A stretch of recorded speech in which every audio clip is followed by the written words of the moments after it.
Bismillahirrahmanirrahim. Assalamualaikum warahmatullahi wabarakatuh. Halo Bapak dan Ibu sekalian, perkenalkan nama saya Indra Aditya dari PT Perkebunan Nusantara 1 Regional 7. Senang sekali saya diberikan kesempatan untuk dapat bergabung menjadi salah satu peserta PLDP 2 Angkatan 28 tahun 2024. Pada kesempatan kali ini, saya ingin mencoba kembali berbagi beberapa learning point dari hasil pembelajaran sesi pre-learning selama 1 minggu. Saya selama sesi pre-learning 1 minggu ini telah mempelajari 3 modul pembelajaran utama atau 3 klaster pembelajaran utama. Antara lain, yakni yang pertama, modul kepemimpinan, yang kedua, modul manajemen bisnis, dan yang ketiga adalah modul manajemen fungsional. Baik, Bapak dan Ibu, untuk sesi yang ketiga, pada kesempatan kali ini, saya akan mencoba menyampaikan beberapa learning point untuk modul manajemen fungsional. Sebelumnya, mungkin kita perlu mengetahui apa saja materi yang ada di dalam manajemen fungsional. Yang pertama adalah materi Intermediate Human Capital Management. Yang kedua, materi manajemen keuangan. Yang ketiga, manajemen operasional. Dan yang terakhir, materi Operation Research. Kita mulai dengan materi yang pertama, yaitu Intermediate Human Capital Management. Di dalam materi ini, kita mempelajari beberapa hal. Yang pertama yakni mengenai Human Capital Philosophy, atau kita akan belajar mengenai Human Capital Management Value Triangle.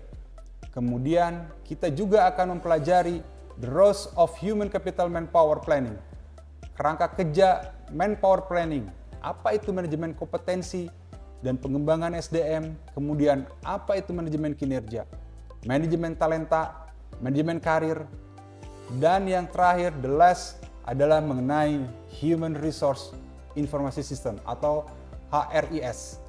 Human Resource Information System adalah sebuah infrastruktur yang berkaitan dengan manajemen SDM melalui sistem yang terpadu dan tersentralisasi. Kemudian, selanjutnya untuk materi yang kedua, yaitu mengenai manajemen keuangan. Di dalam manajemen keuangan, kita tentunya mempelajari yang pertama, apa itu peran manajemen keuangan di dalamnya. Pengertian manajemen keuangan, pengelolaan keuangan perusahaan, lingkungan keuangan perusahaan. Selanjutnya, kita juga akan mempelajari apa itu laporan keuangan. Kita akan mengenal lebih jauh laporan keuangan, dan yang selanjutnya mengenai perencanaan keuangan dan pendanaan perusahaan. Kemudian perencanaan keuangan perusahaan, manajemen modal kerja, dan yang terakhir kita akan belajar mengenai investasi.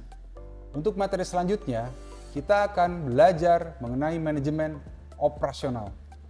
Di dalam manajemen operasional, kita akan mempelajari siklus dari manajemen operasional apabila di perkebunan itu biasanya dimulai dari kebun yang akan memproduksi tanaman dan diolah menjadi bahan baku di pabrik, selanjutnya menjadi produk-produk hasil yang akan dipasarkan sesuai dengan permintaan pelanggan dan pada akhirnya memberikan profit bagi perusahaan atau cash in. Karakteristik pabrik perkebunan, kemudian dalamnya juga ada sistem pemeliharaan. Untuk materi yang terakhir di dalam modul ini, di dalam modul kita akan mempelajari mengenai Operation Research. Di dalam Operation Research, kita akan mempelajari teknik riset operasi dengan metode LP atau Linear Programming. Apa yang dimaksud dengan Linear Programming adalah suatu teknik aplikasi matematika dalam menentukan pemecahan masalah yang bertujuan untuk memaksimumkan atau meminimumkan sesuatu yang dibatasi oleh batasan tertentu. Sebagai contoh, riset operasional pabrik salah satunya yang pertama melihat pengaruh suhu pemanasan nut terhadap ripple mill. Kemudian ada juga pengaruh tekanan input BPV dengan USB loss and oil loss. Kemudian ada juga pengaruh kadar air fiber dan sel terhadap efisiensi boiler, dan lain-lain. Baik Bapak dan Ibu, Itulah beberapa learning point yang bisa saya sampaikan dan bisa saya bagikan kepada Bapak Ibu. Untuk modul manajemen fungsional, pada kesempatan kali ini saya berharap semoga dapat bermanfaat bagi kita semua. Terima kasih dan sukses selalu untuk kita semua. Assalamualaikum warahmatullahi wabarakatuh. Salam sehat selalu.